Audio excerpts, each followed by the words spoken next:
Hello, and welcome to the Book Gallery, a series of conversations with writers and scholars of imagination and erudition. I am your host, Luke Sheahan, editor of the University Bookman. Founded by Russell Kirk, the University Bookman redeems the time by identifying and discussing books that diagnose the modern age and support a renewal of culture and the common good. It is Kirktober, once again, and nearly time for Halloween. You might not know that Halloween was Russell Kirk's favorite holiday. Kirk delighted in telling what he called stories of fearful joy, especially stories of what you might call gothic horror. His ghost story, A Long, Long Trail of Winding, won a World Fantasy Award in 1977, and he is hailed as one of the great ghost story writers of the 20th century. Stephen King, Ray Bradbury, and T.S. Eliot all admired his work and thought him a master of the genre. Now, while Kirk is known for many of his writings on cultural conservatism, especially the conservative mind, his best-selling book by far was his 1961 novel, Old House of Fear. And we're going to devote this entire episode of the Book Gallery to this excellent book. So beware, in addition to a few frights, there are some spoilers ahead. I am joined by Adam Simon, Hollywood screenwriter, with a number of horror movies and series to his name, and James Panero, executive editor of the new Criterion, and the man responsible for a new edition of Old House of Fear. Welcome, gentlemen. Great to be here, and nice Got to to be hold back. up James's edition. Beautifully I done. should hold up the product. Oh, yes, Thank of course. All right, let's start with the genre of gothic horror and Kirk's particular twist on it. He writes this. And this, I can't remember exactly where, but he says about himself, "Mine was not an enlightened mind, capital E. It was a Gothic mind, capital G. Medieval in its temper and structure. I did not love cold harmony and perfect regularity of organization. What I sought was variety, mystery, tradition, the venerable, the awful." Let's talk about his style. How would you characterize Kirk's style, James? Well, it's funny that I wrote an essay about Kirk's ghostly tales, and many of his short stories are very specifically about the supernatural. And it led me to think and ask the question, is Old House of Fear a ghostly tale? Now, it really doesn't have ghosts in it, but I still would argue it's ghostly. And if you just look at all of the supernatural qualities, these terms like goat man, third eye, seances, there's a lot of haunted wood here, haunted area, haunted territory, even if they're not specifically ghosts coming out of the woodwork. There's still the ghosts of the ancestors, in a sense, taking their revenge at the end of the book. Yeah, I agree. I actually I read it twice in preparation for this and a couple times before. And one of the most interesting things, and for some reason it didn't stand out to me, is repeatedly throughout the story we're told that bodies wash up at Carnglass. There's something, I mean, the way the currents work, they wash up bodies, but not Dr. Jackman's. When he's killed at the end, his body never shows up. There's something, I think, supernatural in that.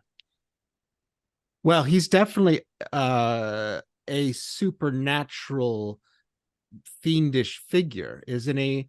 There's, let me just read a passage here. I know I'm skipping around, but I assume everyone has already read the book and particularly this edition. Let's see. I'm gonna flip to Dr. Jackman was not, this is on page 152. Dr. Jackman was not simply human. He was a part of Carnglass and its master from time out of mind. He had been there before the Viking rovers came. He was the Feargower, the goat man. And by the way, that term Feargower, if I'm pronouncing it right, I think only appears in Kirk. It's not some other term. I think he made it up. If you Google it, it's only from this book. And he saw all things past, present, and future through his third eye, which quivered in the middle of his forehead. By watching Lady Magascaval with his third eye, he could relieve her of all pain and put her to sleep at will. So what does that tell us? That's not a fully human person right there. That's right. So we get the first mention of the Feargower is I think this is what they call foreshadowing. Page 17 and 18, as we have our first meeting between Hugh and then the elderly McCaskill, who the great industrialist who wants to purchase the island. And it's a story he tells. There's this Viking named Sigurd Askevill and a Pictish heiress named Saint Maren. And she's there. Her description, of course, is she's remarkably beautiful, long, flowing mane of red hair, and that she was held captive or something by this Fergour, the man goat. And then she's rescued in kind of a confrontation between the Norse freebooter, the Sigurd Askevill, and they marry and apparently start the McCaskill clan. And this happens, well, shortly, somewhere around the year 799 is when the Vikings arrive. So it's a long time ago, and we're told that Old House of Fear, the first tower is built there, the main tower. Other parts are added. Of course, it's built upon the foundations, though. And I love this in Kirk, is whenever he's describing, especially a place, it's always older and older. There's layers upon layers. So we know there's a Victorian part to Old House of Fear, and there's the new house, but then there's older and older parts. There's the Viking Tower from 800 thereabout, but it's built upon a Pictish foundation that goes back who knows how long. Oh, I mean, as a writer, I just love all his architectural references. He spends a lot of time on the architecture of the Old House of Fear. Yeah, and landscape for sure, and in the ghost stories and in everything too. It's part and parcel with his philosophy. I take it to be, for sure. Yeah, and let's talk about that. How does the genre of Gothic horror, and this way he plays off of places are very important to him, layers of architecture and everything. He does this with Balgormo Lodging and some of his other stories, layer upon layer going back to pre-Christian times. And the Romans used it, and then some previous pagans, and we kind of just disappears. And we know that's it's locked into some real history. You know, the standing stones in England are old. I mean, even some of them are, we think, or at least pre-Gaelic. We don't know who built them, right. Whoever was there earlier. Let's talk about Kirk's philosophy here that's Adam mentioned. How does Gothic horror play into his particular philosophical views? Well, we've already said so many interesting things I'd love to pick up on, but let's get right at that. I mean, the Gothic is such a capacious and changeable term, and it's meant so many different things, and it has so many different significances and as a genre, and it raises all kinds of questions that actually James's wonderful introduction to this edition does a really good job of raising it. Like, what genre exactly is this story in anyway? Because as James pointed out, it's not the same as the ghost stories, which are very much in a very classic strand of the Anglo-American, let's call it, ghost story. I mean, there are obviously other ghost story traditions, but he's very firmly in a particular tradition, particularly from the Old English ghost stories from the turn of the century, early 20th century, from M.R. James through to Henry James, quasi-American, and Edith Wharton's American versions. And, there's a whole thing to be discussed that we talked a little bit about last Halloween about, I don't know what you would want to call it, the sort of conservatism of the ghost story. I'm always interested to look at kind of what are the philosophic and especially political natures of certain genres, and why do some tend in one direction versus another. And there's no doubt that not only does the ghost story rely on a certain conservative sensibility and philosophy, but that a preponderance of its practitioners were also conservative thinkers, and not just Kirk. I'm also thinking of Ralph Adams Cram, who was an important American, somewhat forgotten figure, both in the ghost story and in the conservative tradition. But Old House of Fear isn't quite a ghost story. It's ghostly. I agree with James completely, and Luke with you when you talk about all the references in it, and that's all the elements of atmosphere that are there. But remember, there's another strand within his fiction too that is harder to put the genre name on. I think there's a place where, right in that first sentence that James has in his introduction, I really urge folks, I mean, every edition of this book is great, but this introduction is really a great entryway to it and to Kirk and to lots of things. But the very first sentence, James mentions that it's a thrilling novel. And it's interesting to think about that word thrilling, and the idea of the thriller, and especially the British thriller. It's a very particularly British tradition. And I would argue this is a thriller ultimately in a Gothic atmosphere more than it's a ghost story. But it too, there is a philosophy to the thriller that's closely related. And the reference points in here that I would point to would be authors like John Buchan, for example, who wrote the original of the 39 Steps, but also book Witchwood and books that are also walk this line that were very popular in the early part of the 20th century. But he also creates what we think of as the modern Hitchcockian thriller, the innocent guy on the run, uncovering mysterious conspiracies of malign powers, and who was himself also a not insignificant political figure in English parliamentary politics. And I think he was the ambassador to Canada or of a conservative government or things like that. So I don't want to nerd out too much, but what's funny about House of Fear is that the kind of accident of its paperback publication in this country, in the line that would become the classic Gothic paperback novel, the kinds that always have ladies on the front running away from castles, right? Which was this huge genre that exploded in the mid-century. And some would argue that, in fact, the success of Kirk's novel helped launch that as a whole publishing category, almost all of which actually are very different from this novel. They tend to be in the Rebecca, Jane Eyre model of that kind of Gothic romance. And yes, there's romance here, and it's like that, but at the same time, it's not. It's this other kind of sort of sprawling, brawling adventure, thrilling thing that has roots in Buchan and in Stevenson.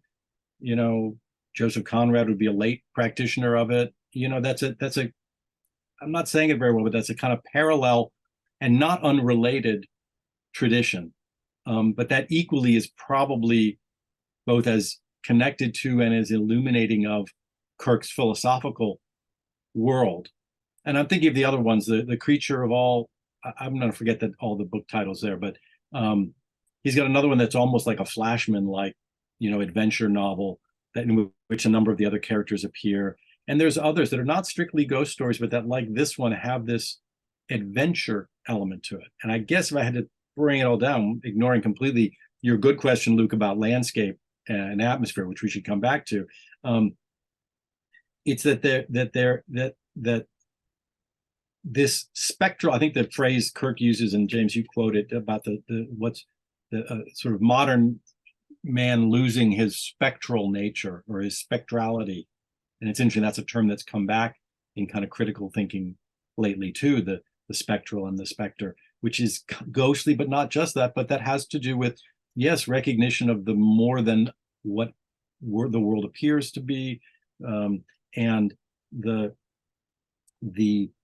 I don't know how to put it, the ongoing relevance is way too weak a word, the impact, the presence in the world of the past and of traditions, for good and for bad. You could be haunted by them or you could be built upon them, all these things.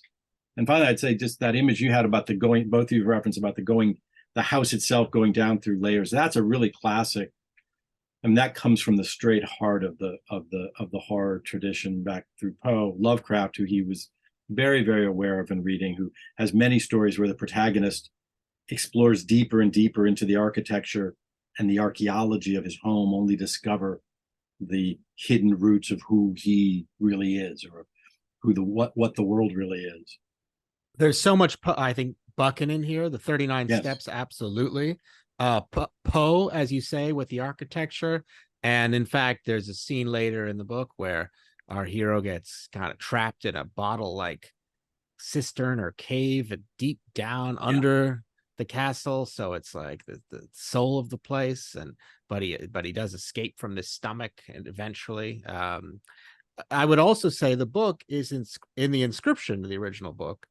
Kirk writes, "This Gothic tale in unblushing line of direct descent from the castle of Otranto, I do inscribe to Abigail Fay," and that's the 1764 Gothic novel by Horace Walpole, which kind of invented the genre. And you're absolutely right that Buchan invented the thriller. So he's drawing from all those influences here. Well, and these things they're wonderfully complicatedly, and I, ever since childhood, being just a deep lover of the intertwinings of different genres, it's fascinating the way they emerge from each other and the connections that they have. And James is absolutely right. The fact that the thriller kind of itself has very Gothic roots. The specific roots, in a way, is a term that's probably not that familiar to Americans anymore, probably not to English people anymore. It has to do with Blackwoods, the famous Scottish magazine. Poe has an early comedic essay called How to Write a Blackwoods Tale, because Blackwoods, this magazine that was of great conservatism politically, but was also the source of all of these adventure tales, mostly true tales from the colonies, often. And Poe writes a funny essay kind of parroting the classic Blackwood essay. And it generally involves somebody being trapped, like James is referencing, and these are then things that Poe himself will then do himself in his super successful early short stories, like The Pit and the Pendulum and The Cask of Amontillado and all those. And he will describe how, well, the typical Blackwoods essay will be, how I got lost hunting a tiger, in the Punjab or whatever, and some deathly encounter with an animal, or how I got trapped while climbing the Alps and stuck in this small crevice. So this example of a certain kind of heroism combined with physical extremity and being trapped. But that's then also, yes, where Buchan is going to publish. And even, as I said, I think that tradition goes straight on into Conrad, because Conrad himself is a big reader of Blackwoods, the collections that they would later publish of their sea stories and of their stories of unease and stuff. So yeah, there's a complicated connections. And yes, as James points out, the Castle of Otranto and Walpole, that's what gives the Gothic novel as a genre its name. And we shouldn't forget that both in Walpole and even more so in Anne Radcliffe, who's the one who really picks up the baton most, there turns out not to be a supernatural element in those stories, invariably. They much more are what most of us would think of as the Scooby-Doo story, that it seems to be that. And then in the end, if it weren't for those darn kids, the villain would not have been exposed. And that is a bit of that too. So that you have to see that some of that is stage work. It's fainting in a very Gothic way towards the supernatural. While what's different with Kirk is he's also hinting, though, that reality itself does have those dimensions, for sure. And I love, by the way, James, you point out in your introduction, the derivations of the word and the name House of Fear. That's almost a model for the discussion we're having, because it ends up this phrase that we hear in terms of the Gothic supernatural. But James, do you remember what that is, where you're talking about how I think very different deep meaning? Yeah, I'm not sure I have it, but I think I marked it in your Carnglass, which is the island, means, as I recall, gray stone. Do I have that right? And fear, I just read it, but I forget. Oh, there it is. Yeah, it's right on the bottom of your introduction at page 10. The called the Old House of Fear. The name is Gaelic, we learn, and fear means man, right, just as Carnglass means gray stone. So it's interesting that it actually means the old house of man, but which has over time become an old house of fear. I mean, that might be, in essence, the Kirkian sensibility right there, that chooses to play in the realm of the Gothic and the supernatural, but is also talking about something about the nature of man or of humanity. Was it about etymology, the origin of words? Words have these prehistories, and we have these same prehistories. Yes. And we're haunted by them. Those right. are they are ghosts. I often think about that's my kids all try to say, oh, well, that word really meant this and this. And my kids will be like, well, yeah, but it doesn't mean that now. And I'll be like, yeah, but what if those are like the ghosts? They're still there. They're still knocking on the door. Absolutely. They're still with you, even if you don't know it. Let's we brought up the setting and everything. We're getting into it. Let's get into it a little bit more. So Carnglass, Hugh Logan makes his way there, and he's dropped off in a boat. He sails through the waters against probably what should have been his better judgment and against the advice he receives, and he makes it. And it's I've started to wonder about, there's certain things that happen that we aren't told that there are ghosts in the story, but you have to wonder if the ancestral spirits aren't around. So Donnelly, the but the henchman who kind of goes rogue from Dr. Jackman doesn't make it off the island. He's killed. Despite the fact that he's a good boatman, Logan, who's not a particularly good boatman, does make it through. And there's no hints that there's ancestral spirits about, but one wonders in hindsight if Hugh Logan didn't get some help on the way in, especially from his. Didn't Donnelly die on the reef? Did he get then washed back ashore? We do know that Hugh Logan was at Okinawa, so he has some experience with islands. That's true. But I also have to say he is a very loyal assistant to go through all these things for Duncan, to get there. I think I might have pulled the plug a little before he did. Yeah, he's willing to put up with a mugging, rather violent mugging. No one will land him on the island, so he has to borrow a rowboat, right, and then row with all these deadly currents and everything onto the island, and that's just the beginning. That's just getting there, right? Yeah. Well, and he is par excellence the adventurer, and it raises issues. And when I talk about the genre of it, I mean, and adventure is no longer even something we refer to as a genre, though it was referred to more that way once upon a time. But again, that tradition of adventure fiction, but it's also one thing that's very attractive, I think, to Kirk. And when he's thinking and writing as he often does about kind of what's lost, I think he would say the spirit of adventure and of what does that mean, and who is the adventurer, and what kind of man is it and is called forth to do it, and details like, as James says, his war experience and things like that. And it's still coming out of a world where many, if not most, if not almost every man would have had such experiences, particularly vis-a-vis the two world wars that, were like yesterday when this book was written. That World War II is closer to when this book is written than, Gulf War II is to us now. I mean, it was like 10 minutes earlier. And that world is that, but part of that setting is also, and I'm always fascinated by this as of sort of that extra meanings that even within this blessed Isle of England, there's this sense of like, but you don't have to go to the far off colonies to find strangeness and adventure. You just got to go to Scotland, because Scotland is actually the repository for a lot of this kind of Gothicness in that era. And again, it's both a nod to Blackwoods, which was an Edinburgh magazine, and to that, and to this tradition there that was still very alive, that it was in the Highlands that you would find the third eye and second sight, and traditions of that were still being examined, as late as the 20s and 30s in kind of pseudo-scientific ways, right, by like the Society for Psychical Research or whatever.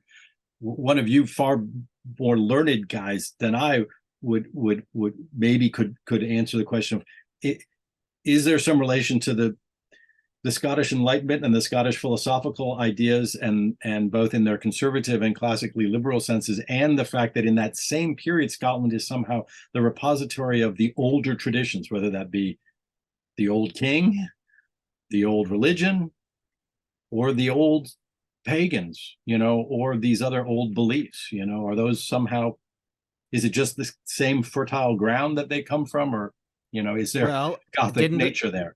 Didn't the conservative mind come out of Kirk's dissertation at the University of St. Andrews? I mean, there you go. It's definitely coming out of it. Yeah. And of course, the islands. I've been to a few. I've gone to some of them. I never made it to that island. I don't know if that's fortunate or unfortunate, but they are odd, spooky, spectral places. And you're right, Luke, to point to the stones there. I remember making a kind of a pilgrimage in college, going on to all the different standing stones and making as far as Callanish, which is the furthest of the Orkney Islands, the furthest out from the mainland, where there's this huge stone circle, Callanish it's called. It's kind of like Stonehenge, but like, believe it or not, weirder and kind of more amazing, because it's so huge. And instead of being large gray stones, there are these like large red flame-like stones that don't even come from the island, and no one knows how they got there. And of course, there's a kind of Christianized myth that, Saint somebody, not Patrick, but some other saint, caught a bunch of druids in a circle there and turned them to stone, and that's what it was.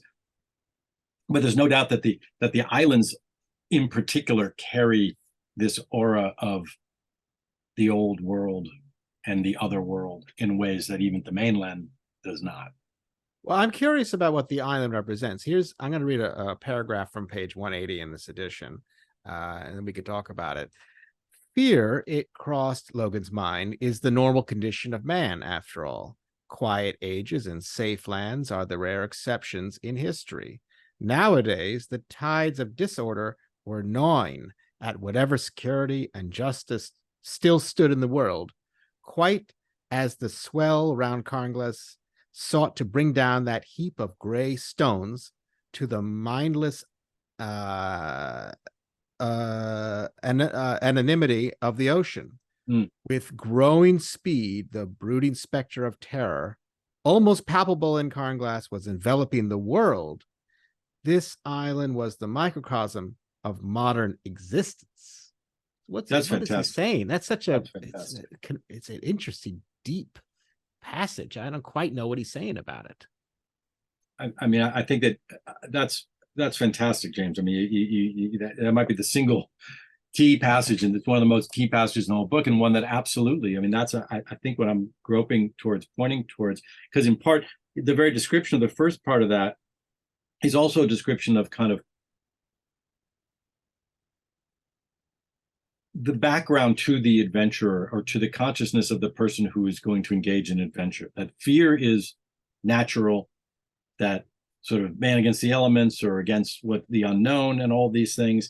The idea that, you know, quiet and safety and these things are the exception, not the rule, and they have to be kind of fought for and tamed and built and protected. And yet that there's some vast entropic and leveling force that surrounds it, you know, whether that be the hardy individual, or the place, the institution or place of tradition and wealth there, that will get washed down or washed away by this. I mean, I think you can hear it's very similar to some of the passages I think we talked about last year, when he's bemoaning kind of the urban development, or the loss of the hidden places in the woods. Or remember that story we talked about last time, where it's like, it doesn't necessarily need to be a good place. You're right. There's like that place where there's the family that does pretty terrible things, and the property tax collectors come by to try to collect the taxes on the place, and meets an apparently deservedly awful fate. But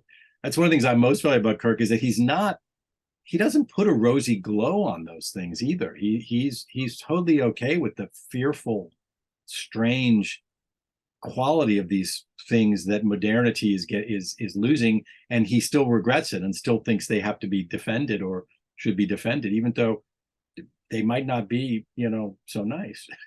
No, he rather doesn't. He's not in favor of slum clearance. You know, the mid-century term where, you know, we tore down old buildings and replaced them with monolithic towers. I would say, you know, as we discussed last time, kind of his arch enemy is the equivalent of Le Corbusier, right? Some kind of master thinker who's a city planner, and just kind of level everything and make it all uniform, and add rationality to life, you know, and eliminate all sense of the past. Absolutely. And for sure, architecturally, get rid of all those layers that, as you go down, are like an archaeological dig, and instead give it some new, preferably brutalist, you know, machine for living, I think Corbusier would have called it. And you can just imagine the horror that Kirk would have had at that phrase. Like, what, you want me to live inside the machine? It's bad enough. I'm already living inside the machine. So in terms of villains, antagonists, Jackman, he's an interesting figure, because he's clearly some kind of Soviet agent, right? We learned that he was in Hungary studying the occult, perhaps. He's a doctor of what they say, something from the University of Leningrad. So what is he? Is he a communard? Not in that kind of class sense. He's a kind of upper crust sadist. And I think Kirk recognizes that beneath the veneer of rationality that exists in the kind of communist mindset, there's something incredibly sinister and of course fiendish and devilish about the ideology. I mean, no doubt. I mean, at the same time, from kind of the writer's from the genre writer's point of view, he's also taken a kind of existence structure, like you say, in the 30, could be the 39 steps. What are the 39 steps? Who are they? What are they actually trying to do? Could be the Illuminati, or it could be the Bolsheviks, or it could be the anarchists, or it could be Fu Manchu and his, plans for, both economic vengeance, for the colonies, etc. That there's also just kind of a structure of the mysterious secret society villainy that plays into that. And then because of when the novel's written, and because of his own convictions, and because he's very cleverly tying it into what's kind of new in that mid-century era, which is the Cold War enemy. And yet it is, to me, from wherever I stand philosophically, from a writerly and readerly point of view, I love that he can kind of so freely mix the trappings of what could turn into being SMERSH, or the equivalent organization in a James Bond novel, but at the same time, no, he's studying the occult, as you say, in Budapest or wherever, and is also linking it to this other more mysterious quality. It may also, though, be, as you're hinting at, James, that he's also, though, intuiting that there's both a weirdly atavistic kind of occult element to that ideology, for sure, but also that it never was what it purported to be in the sense of some spontaneous reaction of a particular class, especially the working class, but was much more the work of rejected failed intellectuals filled with ressentiment, that claiming to be the vanguard of what would be for others, but in fact, with, as we know from history, Arthur Koestler and others, lots of sadism to boot. So how much he knew that, or how much he's also just kind of taking the genre construct and making it contemporary by replacing what would have been the mysterious, pre-World War I or interwar villains that Buchan had, with the absolute rip from the headlines enemies of that moment. Probably both, given the capaciousness of his mind. Yeah, I think he intuits it. I like how he keeps it vague. He also keeps it vague even really why Jackman is there, right? There's something having to do with something with missile sites, or there's dynamite involved. He's going to blow up missile sites, or we don't really know, and it doesn't really matter. In fact, it's better that it's not just a technical novel. Well, he has to capture this radar installation or something like that. It's left very vague.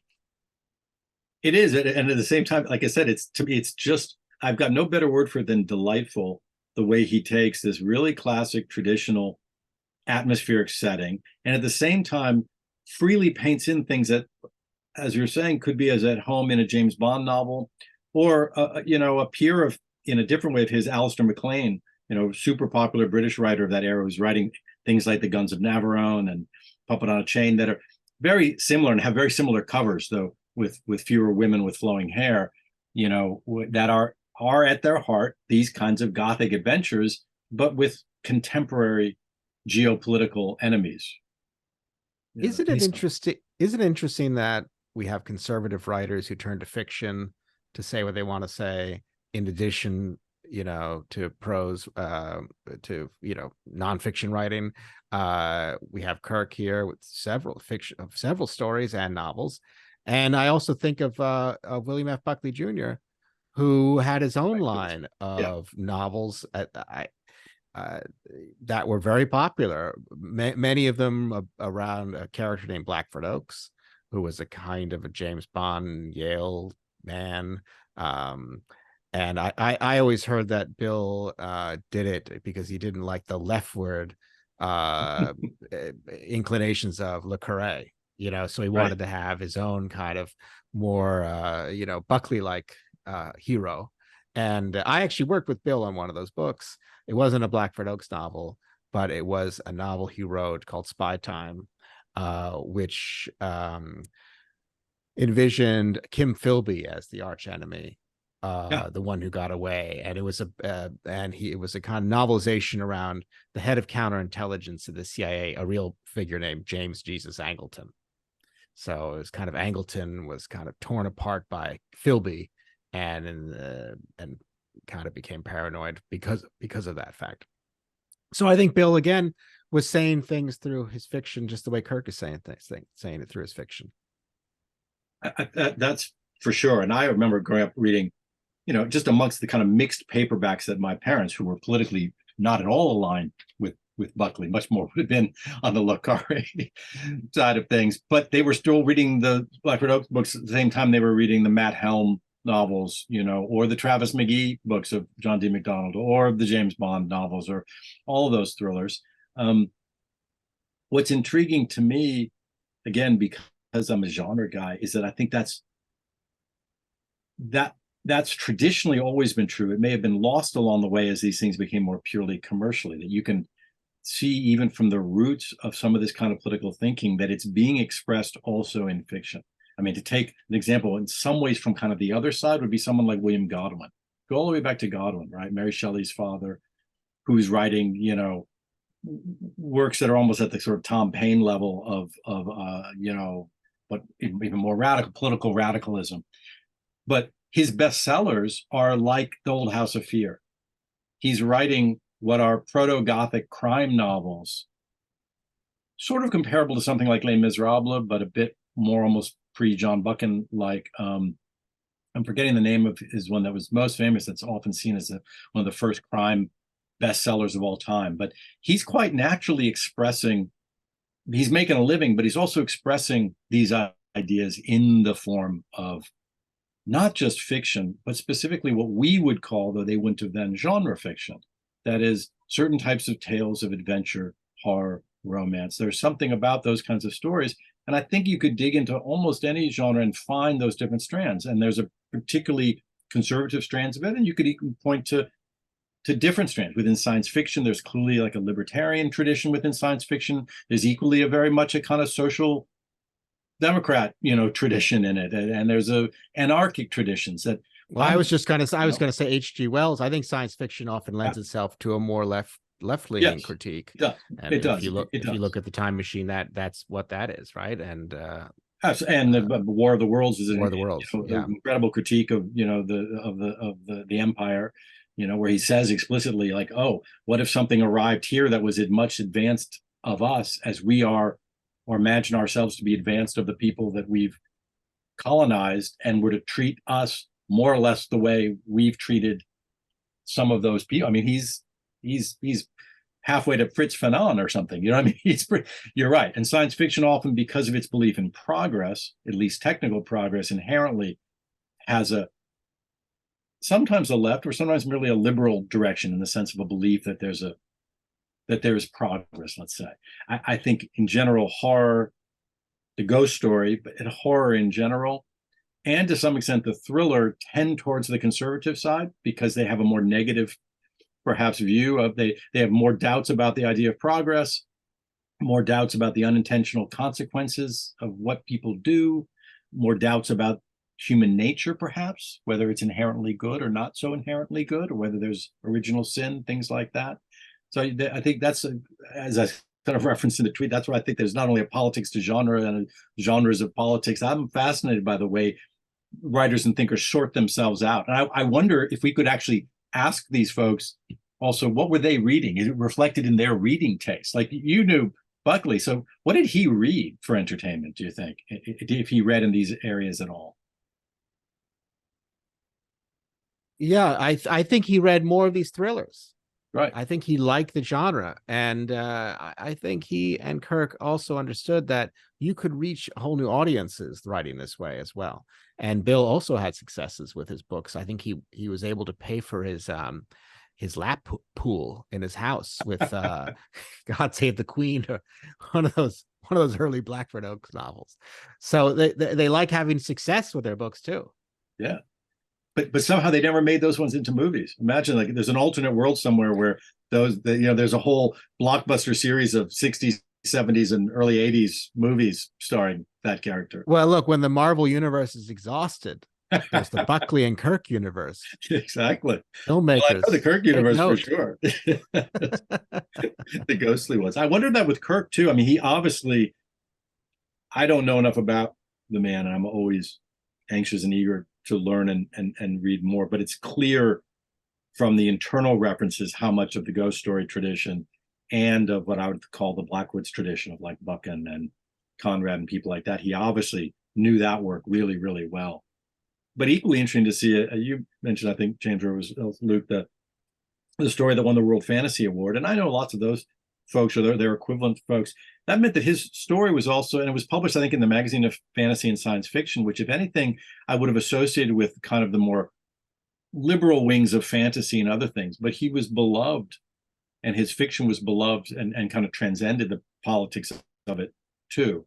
You know, along with, say, Manly Wade Wellman, some other writers of the South in that case, who were playing in the American fantasy kind of in horror field at that time, and in their own way have as much in common with sort of the I'll take my stand sort of Southern agrarian writers as they do with, genre writers and stuff.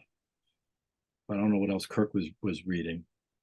He probably was not. You're so right. He was so well read, and he quotes it in his own writing. I mean, and you can tell through this book just how much he is digested and synthesized to create what is, I'm reading it again, it's such a tight novel. It's so well done. It is. I'm just looking at Cecilia's kindly pointed to the questions that people have thrown up there, all of which are great. I think we've already talked about Gregory's question about, is the Soviet plot element essential? Of like, it is and it isn't. I mean, it's as essential as the fact that whenever you've got a conspiracy, there has to be a there. And you could argue that, well, he just plugged in the most plausible one, but I don't think it's just that. And I think James has already spoken to that, the fact that, yes, but it also intimates of the kind of the psychopathology within that ideology. And David Chuck has mentioned about Russell very much respected H.F. Hurd, who is a fascinating writer. I've been really enjoying his ghost stories are classic and very famous, but he also wrote some incredible mysteries, particularly in which he oddly continued the character of Mycroft Holmes from the Sherlock Holmes world, and is a wonderful, wonderful writer. I like that. Brideshead as an Old House of Fear. I'm totally down with that. The Kirk does refer to Dr. Jackman as being possessed by demon ideology. And it seems like demon it's, ideology. That sums it up right there. Right. Yeah. And there's also the interesting story that Mary tells of when Jackman gets his third eye because he's shot in the head. Right. And when he left the hospital, she says he was different and more dangerous. And you get how many people survive a gunshot to the head? So there's something different about him, and he has these apparent powers that Mary describes, and demon ideology. And it starts the difference between, a radically secular ideology that he sees as very flawed and possession by a demon. It's not clear what the difference is. I think Kirk's pointing towards a link between them, as we've talked about. Yeah, it's really interesting. Yeah. It's a neat bit of shooting to just get the part that does that and doesn't do the other, Right. It could have come out with a lobotomy. Instead, he came out with demonic Bolshevism. That's but that was a very, very precise shot. Exactly. It's a really good shot. But I think in that demonic, it's interesting to pause on that word in that context, because of course, for us, we're hearing The Exorcist, you know what I mean? And we're hearing a whole element of those sort of supernatural metaphysics, which Kirk's certainly using, but it's also a term that's used a lot from the turn of the century up through the earliest 20th century about a certain kind of, what would I call it? Nihilist, Nietzschean, certain kinds of ideologies, and trends, so it's something that everybody from like someone like Spengler to other sort of social critics of the day, to those afraid of the rise of fascism and of Bolshevism, and when they're thinking of them as demonic, it's interesting that I just think it's interesting to hear within that there's both a idea of it in connection to what we think of as the demonic, meaning in relation to the devil per se, versus also it's referencing a certain kind of dangerously Promethean, nihilistic ideology. That's a lot of what is the energy behind philosophically the sort of totalitarian enemy that they have, when this book is written, have just come out of a 50-year war against, you know. Back to that question about Brideshead, I'm just thinking about it. Mm. It is true that architecture plays a very significant role there as well with Castle Howard. I think it's not a Gothic story in the same way, and it's really what it's haunted by is the kind of pre-war innocence that's overrun by, well, actually the soldiers who are all stationed there later in the story. Or there is also the wonderful scene of the lamp of the chapel going out and then coming back. But and I will say again, it was one of Bill's favorite books, was Brideshead. And there was that, of course, the wonderful Masterpiece Theater version of it, which in America he did the introductions I for didn't that remember series. that. They're great. And in fact, I'm sorry to reminisce, but when I was working with him in Stad, he had the tapes, and I was able to watch his original tapes of that while I was there. So that was very special. It's a great series. Jeremy Irons, great early performance from him, but I got to go back and see what the intros are. I would just echo that to say there is a Gothic feel within Brideshead for sure, but in the sense that in the same way that Miss Havisham, in Dickens is Gothic, or that there's Gothic, what we could call Gothic strands in Dickens. At any time you're dealing with that, but it's really interesting what you point to, James. They're also about the army's role there and what's going to happen to that. As we know, what happened to a lot of the old country estates and when they got nationalized, sometimes initially for military purposes. And you can imagine Kirk's attitude towards that, or vis-a-vis Luke, I think of in relation to, say, Robert Nisbet and his reaction to the kind of what was the effect of the mobilization of the state in the form of even a necessary war and the cost of that to localities and traditions. And which Kirk was very aware of, right? Yes. And it became quite a non-interventionist. That's right. Because of that. That question about Kirk's conversion to Catholicism influencing his fiction, it's one we talked about last time, because yes, he was a devout Catholic, a convert, but you can see so much of his former family ancestral faith, which was Swedenborgism, right? In all of, which is a faith of seances and levitating tables and that kind of Ouija board type thing. And you can see it throughout this book as well, where he's often referencing the former faiths of the island, right? These kind of pre-Christian Picts and these who knows the history of this chapel. It might have been something even before the time of Christ kind of thing. So he's always looking at the kind of pagan background, the pre-Christian background in his stories. Yeah, I can totally see that, and the Swedenborgian side of it is interesting, and I was not aware of that until I think maybe it was Cecilia who mentioned it last year, and I've been thinking a lot about that, because Swedenborg is such a door that opens into a whole Western esoteric tradition that goes far older and deeper than just the sort of turn of the later 19th century table turning and seancing, and to a kind of hermetic view of reality and of the coexistence of heaven, hell, and earth, and the supernatural. I think it's Gabriel here who mentions Charles Williams and the resemblance a bit of the characters to the Charles Williams books. And I don't know, he's right that Kirk name checks him in that essay. I don't know how much, it feels like he must have known his work. And yes, his work does make me think of Williams, and especially I think Gabriel mentioned the War in Heaven. Is that the one you mentioned? Yeah, War in Heaven, which is really the first of Williams's novels, which are also, they're distinctly supernatural thrillers. T.S. Eliot was a great fan of them and helped edit them for Faber and made sure that Faber published all of them. I think they're more spiritual than the Kirk ones are, but there's definitely interesting connections, and Williams too has his odd occult and esoteric background, maybe equivalent to the Swedenborgianism that lurks deeper hidden within Kirk. And the question of the appearance, anonymous attendee asks, the appearance of Mary's friends at the climax of the story struck me as a little ex machina. Your thoughts on this? Well, I do have a thought on this. I actually like that they kind of come out of nowhere, because we've been kind of hinted at all along that we read very early on. They say there are more boggles stalking through the heather than there are live folk.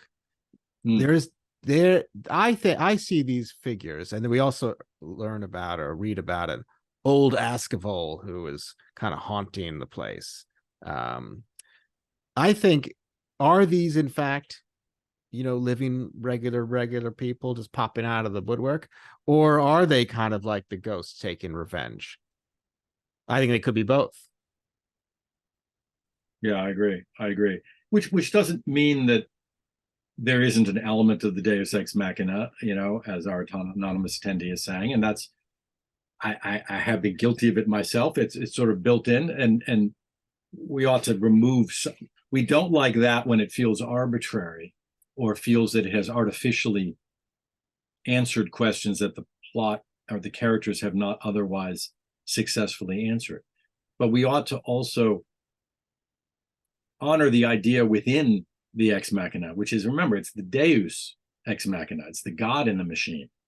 And it's also it's in a funny way I take to be, it's a reference to, in a disenchanted time, a clumsy attempt to bring divinity or these unseen powers on stage via a piece of stage machinery, literally. Yeah, it was a crane or something, right? To kind of fly someone in. Right. That's right. In fact, I was just reading about how much a lot of that comes out of the restoration, rediscovery of Shakespeare, where they started putting in all these special effects for the first time and really do it. Witches fly across the stage, and they're actually trying to, create a kind of live stage spectacle. But I guess all I'm saying is, yeah, but the text that they're trying to bring to life or to stage, right? Whether that be a Shakespearean text like Macbeth or The Tempest, let alone an actual Greek myth or a Celtic story or whatever, they have literal gods. They just don't need stage machinery to bring them aboard. And that they might, it'd be very Kirkian for them to be lurking, as James is saying, as part of the world and to have a role in it.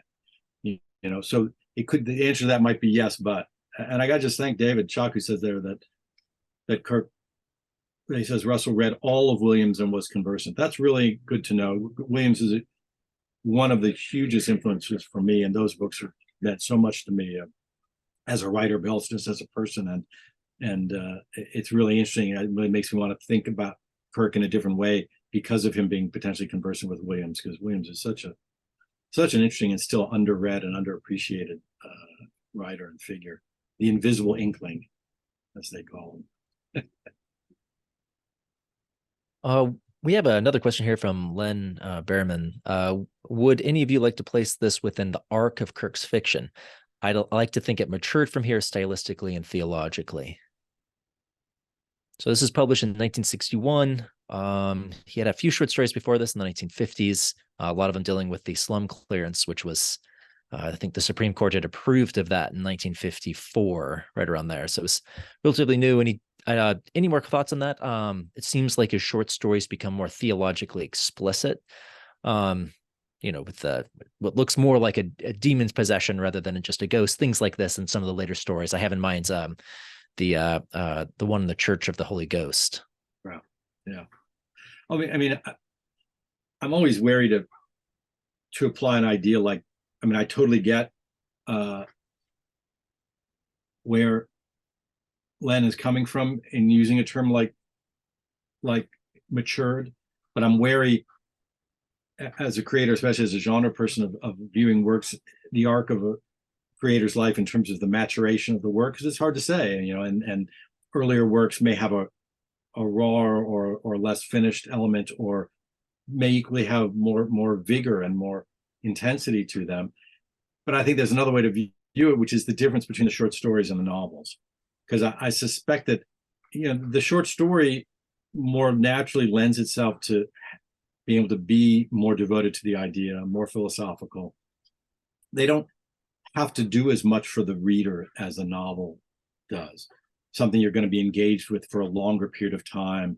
You're more invested in the characters, and there's more pressure to have, if not a happy ending, often a happy ending, or some kind of more satisfying resolution, in a way that the short story, we're happy to have a short, sharp shock, or to be left in a kind of numinous state, or in the wondrous state that we're left in a lot of the Kirk stories. Whereas my sense is that the novels all have more of this adventurous element to them, and they have a lot more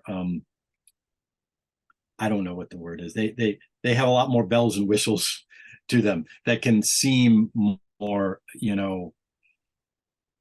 more pop entertainment in a way. The short stories they can be more pure, I guess maybe is the word I'd use, whereas the novel is an inherently impure form, particularly the popular novel. And so you could say, oh, did he mature away from that? But I'm not sure he did, because even the novels that he wrote much later, I keep forgetting the name of the one I'm thinking of, A Creature of All, whatever it is, but somebody who's more Kirky, who knows the Kirk work better than me, remind me of the title of that. It's a much later than this, but it still has a lot of the rambunctious, adventurous pulpiness, I guess I would say, that this has, in a way that to me is very value free. I'm not judging it for that. I enjoy those. They're more pot boilers. I mean, as T.S. Eliot said of Charles Williams, he wrote pot boilers, but he sure knew how to boil a pot. It's and equally, as Lewis says, yeah, they're more escapist, but I think it's Lewis, right, who has the great line about the only people who object to escapism are jailers. So. Well, we have T.S. Eliot to thank for Cats, right? Yeah, I think his estate is as grateful for Cats as perhaps the Kirk would have been to the Old House of Fear. That it may not be the work he necessarily chose to be remembered by, but it. I can't even imagine what that's earned. Take a look at Emma's question there. That's really. I love that quote that Emma has. You want to read it? Yeah. Can we imagine a human soul operating without a body? You and I are just a collection of some electrical particles held in suspension temporarily. We aren't really solid at all. Can there be a collection of such particles in a different form that can occasionally manifest itself? Nobody knows. Yeah, and she writes, I'm not sure how to describe it, but I was surprised that Kirk would say something like that. It sounds like he's almost denying a spiritual reality, but Kirk seems to affirm that a spiritual reality exists through the story. Creatures of Twilight, yes. Yeah. Yes. I mean, and all I'd say is, to me, we are experiencing a greater split between those type of ideas.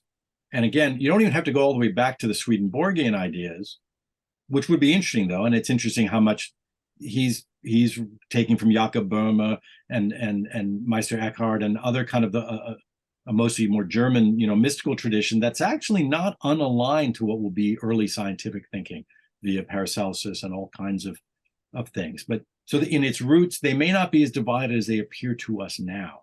But equally, they may not be as divided because of what I think of as, this last period, especially say from 1890 to 1920, I mean, a period that really would have been, I think, what a lot of Kirk's reading and in the fictional realms would have come from, where there was an expectation that the spiritual might be available to a scientific examination. Again, I earlier mentioned the Society for Psychical Research, which is kind of a joke to us now, but had at its heads, people like William James and great scientific and psychological thinkers of the time.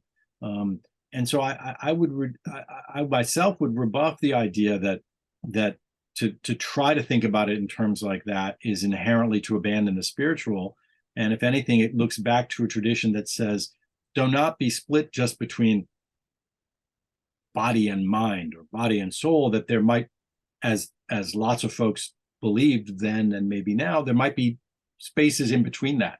There's a I think it's very much. I think it is in line with the Swedenborgian idea, the transmigration, and also Christian idea. And I think it's very much a spiritual reality, but he's saying is that you could have a soul even without a body, because what is a body? It's just a collection of these particles. The soul could exist in a different state. The God particle, I think it's a lovely quote. And in fact, too. and Me it's too. not saying that, oh, we're just bag of carbon and water. Right, right, right. And to say that there might, that to have the language of particles and electricity and things like that might not only not be the banishment of spirit, but might be a way to apprehend it. Which again would have been a thought that was not uncommon, at the turn of that century and throughout into the 20th century, and that then gets kind of lost and rediscovered periodically. The correspondences between Jung and physicists like Pauli and people like that were trying to say is it, and you see it even now in the way people use ideas about the multiverse and whatever, but there's always an attempt to try to, I can't say it better than you did, James. It's a beautiful quote, and far from banishing it, it's trying to find a way in the plausible 20th century language to in fact preserve the idea, I think. Yeah, that's so well put. And that's a lot of what he's about, isn't it? It's here it is, 1961, this, the dawn of the space age, and he's reflecting and revivifying a wholly different Gothic mentality. And I think there was a great appeal, obviously, at the time to that. Yes, across the board in the culture. And it's,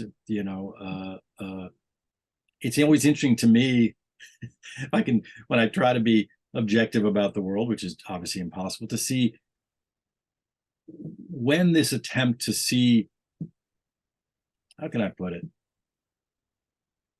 When this attempt to perceive in rational 20th century language sort of more mystical possibilities, the politics of that, when it serves one side or the other. So there may be a moment, say in the 60s, where you were more likely to have that be part and parcel of the kind of mysticism that we associate with some elements of the New Left or of a more bohemian kind of world.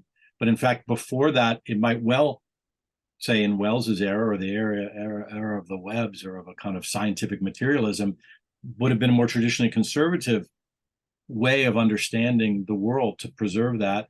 That may kind of be happening again because of the weird debates we have of, like, quote unquote, trust the science versus questioning it, or the ways in which, for better and for worse, more mystical and out there ways of thinking and more forms of rejected knowledge want to be reclaimed, or be allowed into the mainstream, that there's a kind of reverse. I don't know if it's a pendulum that goes back and forth, or if it's some more complicated fugue-like movement as to which side, if any, is more ready to include the invisible in the discussion of the visible. Well, I definitely don't trust the science as much as I used to.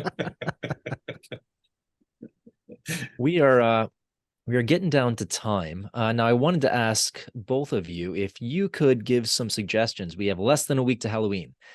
What should we read and what should we watch over the next 6 days? Good question. I mean, first I gotta say, it depends on what you want, right? Like, do you want to be pleasantly, cozily chilled, or do you want to be freaking terrified? Because the genres, both literary and on screen, offer a very wide range, and I think it's a lot about what you want. So I could certainly make suggestions for those who actually want to be scared versus those who want to be, cozily chilled by the classic ghost story. I think it depends. James, what do you think? Well, I think you can't go wrong with Poe. We quoted a few of the great Poe stories, and they still are so haunting to this day. And I would also say, is because we brought it up last year, how about this edition right here? Yeah, Ancestral Shadows. If you get your I'm jealous. hands I don't on have this. that version. I want that. This version's very hard to get, but I think there are, hopefully you can get copies out there. But this is a collection of the shorter stories. I certainly recommend it. If anybody, I think whoever's participating in this probably knows the ghost stories, but if they don't, they are truly wonderful, and they actually provide both of what I was just talking about. I think there are some that are truly frightening, and there's others that are more in line with that other ghostly tradition that includes things like It's a Wonderful Life and The Christmas Carol, that is, and that British Christmas ghost story tradition that may be more heartwarming. I think the classic ghost story is a great way to go in this context. And obviously there's Kirk's own ghost stories. My favorite of his immediate kind of predecessors would be, of course, M.R. James, whose stories are still great and well worth reading and kind of creates a certain template of the scholarly ghost story. But also H.R. Wakefield, who's not as remembered as James.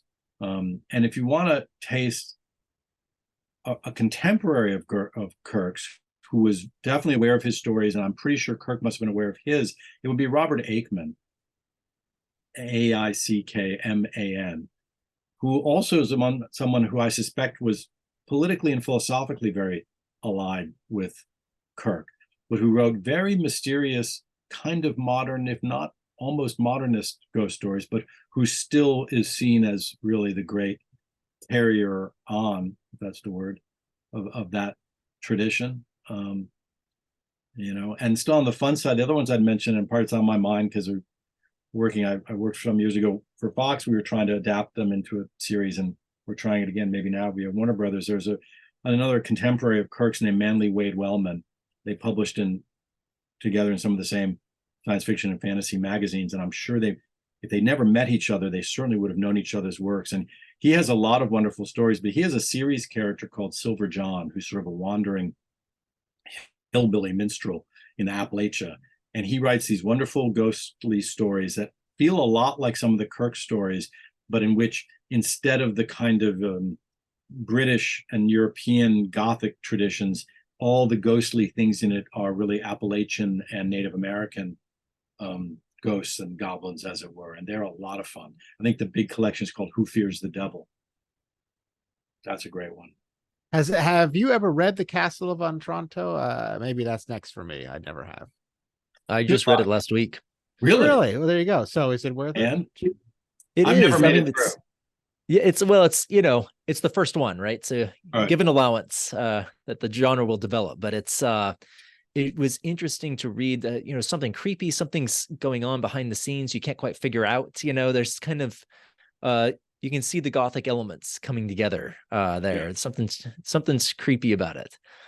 So it's, and there's only a few appearances of a ghost, but they do make an appearance. But it was really interesting to see that intro. If we're looking at the foundations, that's where to go, right? That's right. Yeah, and I think the still most readable of what's really the next generations, because they're pretty unreadable, I think, as is Radcliffe, pretty hard going. Though I know people who are determined fans of it, but the late 18th and early 19th century versions are pretty tough going. I think once you get deeper into the 19th century, you get, in particular, also coming out of this specifically Scottish and even Blackwood's tradition, Melmoth the Wanderer by Maturin, or the Hogg's Confessions of a Justified Sinner. And Hogg is someone who wrote constantly for Blackwoods. Those are my favorites of that kind of next Gothic era that still read pretty darn good now in ways that some of the older kind of first generation Gothics are a little creakier, I would say. Adam, is there a single collection of these stories that you'd recommend? Of the ghost story? I think there's a number. Oxford some years ago did a really great just collection of the classic English ghost story, which is very good and it goes all the way from, pre M.R. James up through to Aickman, and is very, very good. There's a great collection that I think is still around that the late great editor and publisher David Hartwell did called, I think, Descent into Darkness or something. That's the best, just giant, massive collection that's both historical and wide in the ghostly and horror tradition. The other one I put in a plug for, though they're becoming hard to find, even though they shouldn't be because it's Library of America, is that the recently departed and really, truly great American horror writer, Peter Straub, known for his collaborations with Stephen King, but also author of what I take to be one of the two greatest American ghost novels of the 20th century, the other one being The Haunting of Hill House, of course, but his novel Ghost Story, which, by the way, if you just want one wonderful but truly scary reading for Halloween, I'd read Peter Straub's Ghost Story. But he also did 2 volumes for the Library of America on sort of the American fantastic tale, from Poe and Hawthorne all the way up to now. That's wonderful and so well chosen. It's one of the few collections that sits literary writers like Faulkner and Tennessee Williams and people like that side by side with the best of the pulp fiction writers of the era. And that's a really, if you can lay hands on those 2 volumes, they're fantastic. That is a great suggestion. Thanks so much. Yeah. All right. Well, don't thank everyone you. listening buy those copies, because I want to get my Yes, do.